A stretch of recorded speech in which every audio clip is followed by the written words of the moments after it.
G'day golfers. Ever found yourself redirecting blame and making excuses after having an absolute shocker on a golf course? I know that I have. Range was closed, I was a little cold, didn't warm up, I hit it in those 3 old divots. Then we have the podcast for you. We focus on how to fundamentally own your swing. Strike it pure and consistently shoot in the 70s. Be it if you're a weekend hack, retired and playing daily, a school phenom or a tour professional.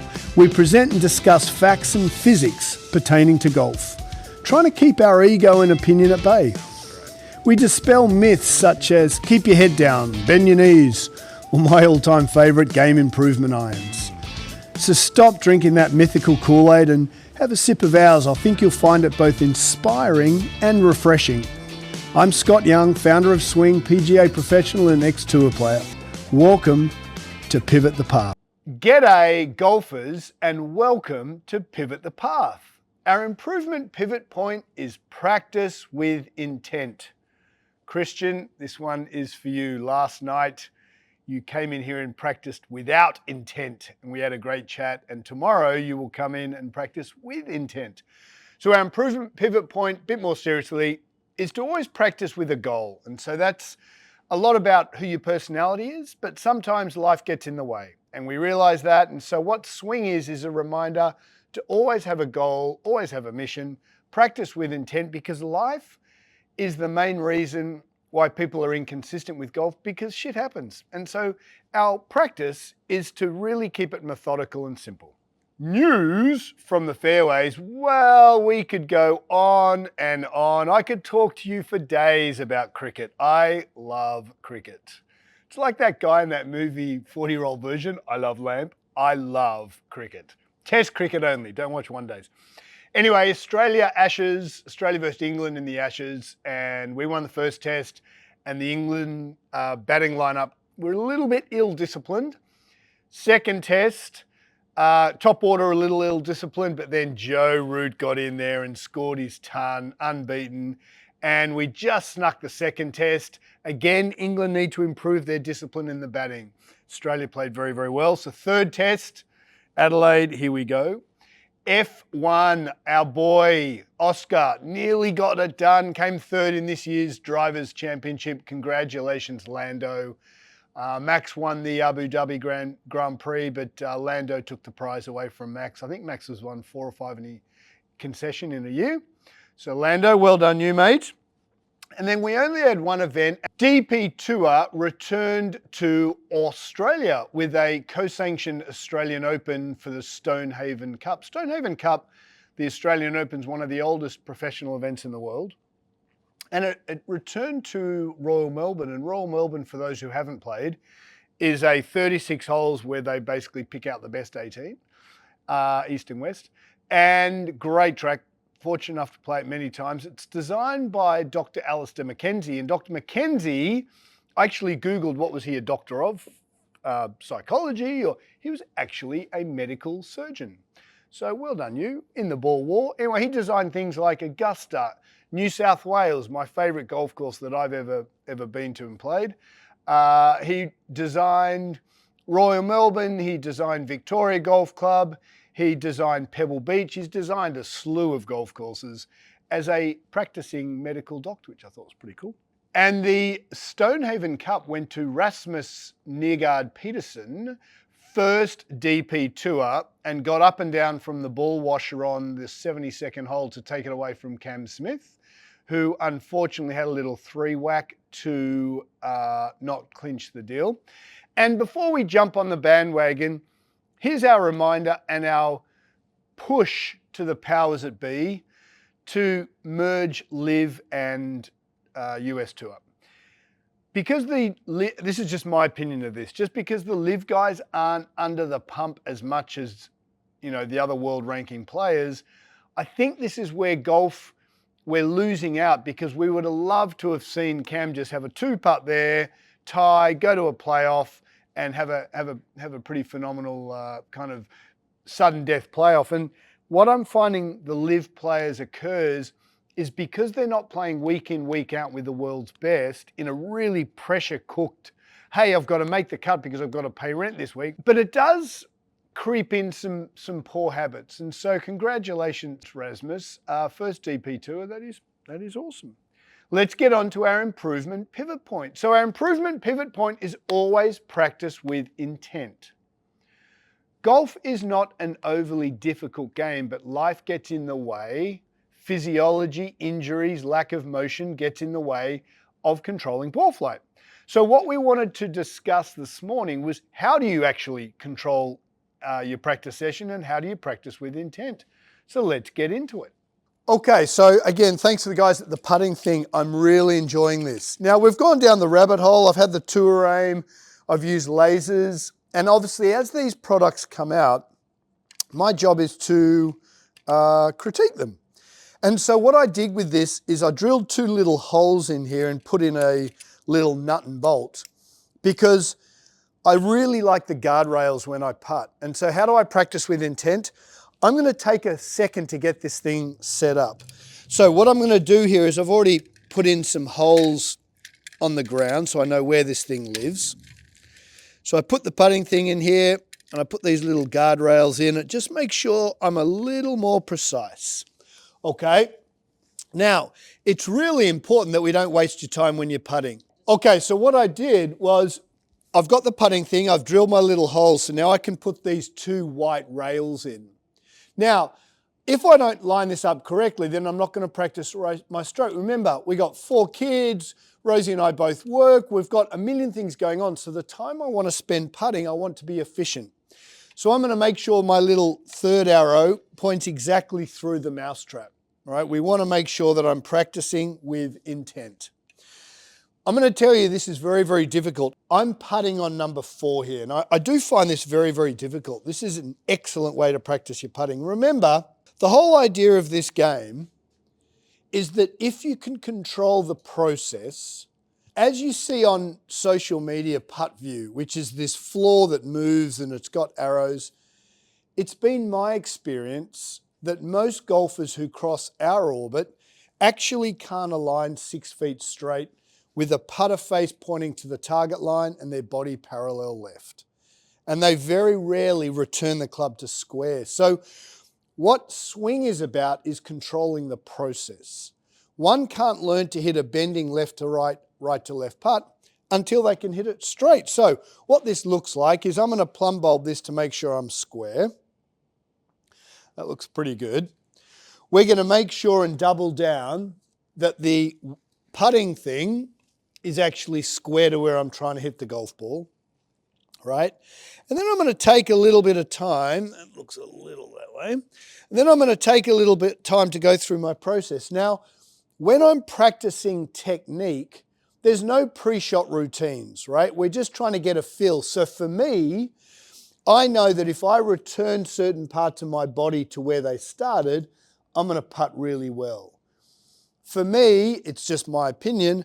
I know that if my putt is 79.5 degrees, thanks Seymour, I know that I'm going to hold it a little more vertical. Why? Because when a putter shaft is vertical, the putter arcs less. When a putter shaft is flat, a putter arcs more. And so I believe a putter should arc very minimally. So I'm going to set up here, first putt of the day. Putter face where I want the ball to go.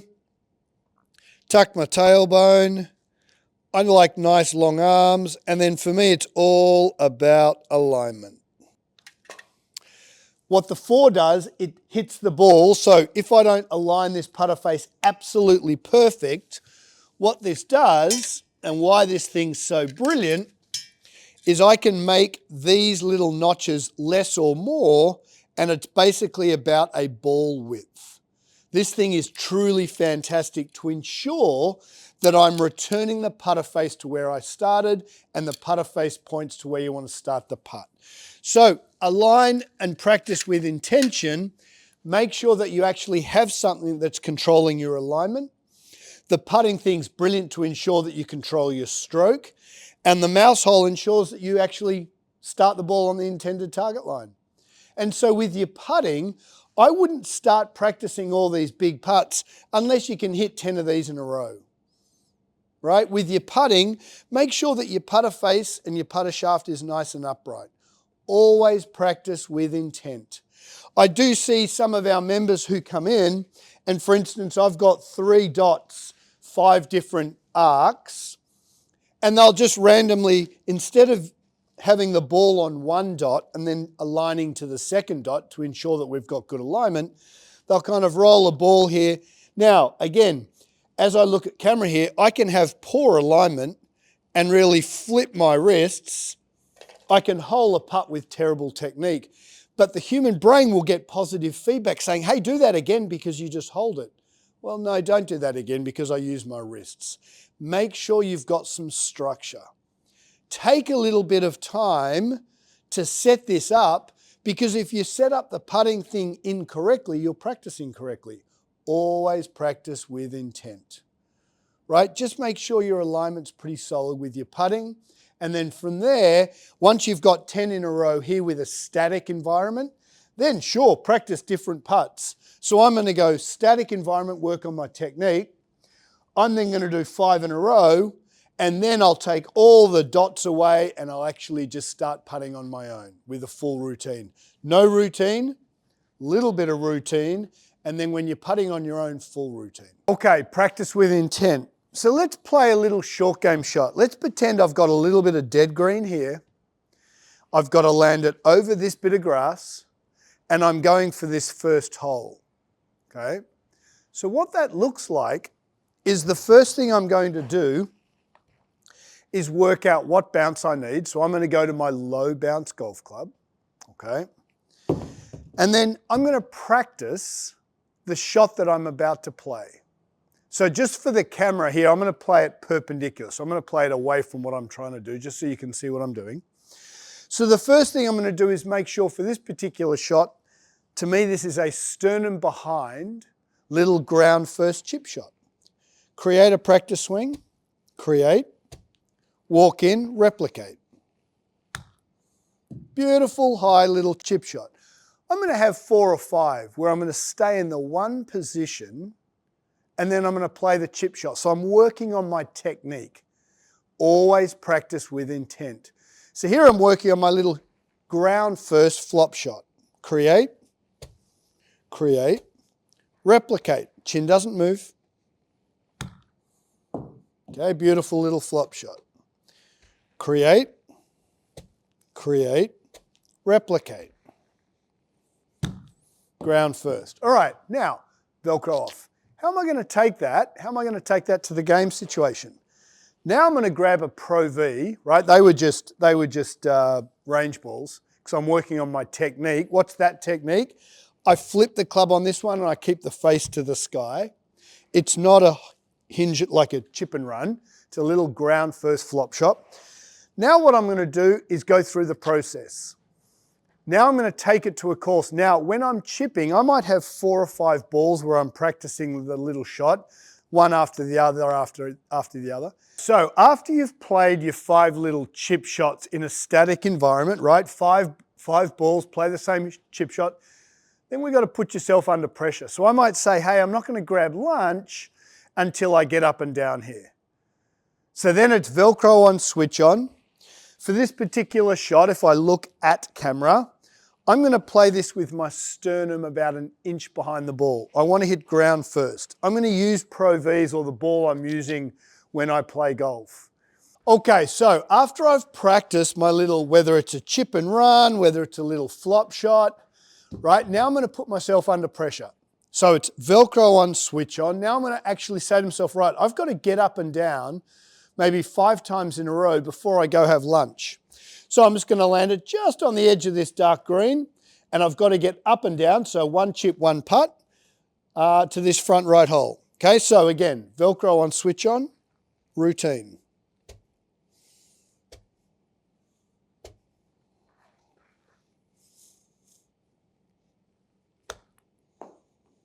Okay, there's a beautiful little chip to about 2 feet. Okay, I putt with my glove off. Now, remember, practice with intent, right? Practice with intent. I've gone through my putting routine, okay? So we're going to get rid of all this. Okay, so I'm going to kick all the noise away here. We have basically all these putting routines. So static, practice my putting technique. Now we're going dynamic, practice with intent. Now I'm going to get up and down. I'm going to go through my full pre-shot routine. Head doesn't move. I've got up and down. I might do 3, 4, 5 up and downs in a row before I move on to my next element. Practice with intent. Right? Remember the static putting, using the putting thing, it is extremely precise.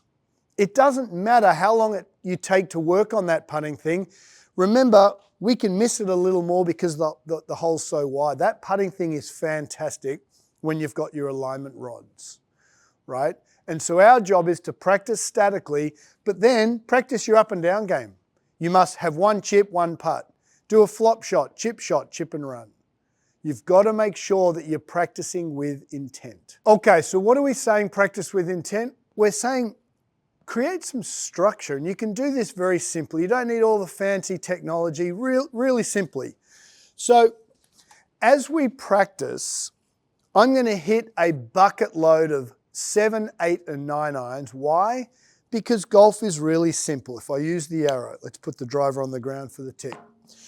If I put the club in my sternum and I get into posture, as I rotate, because the club is relatively short, I can create a steep shoulder angle. So when I practice with a 7 iron, it's far easier to keep the club face square to my spine for longer.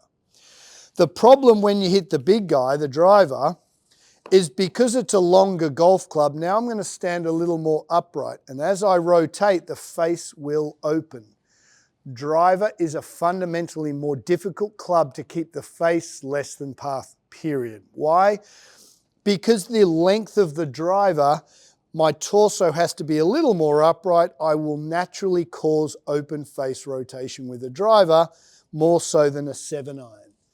So if you're working on your game, please don't hit 1 or 2 drivers in a row.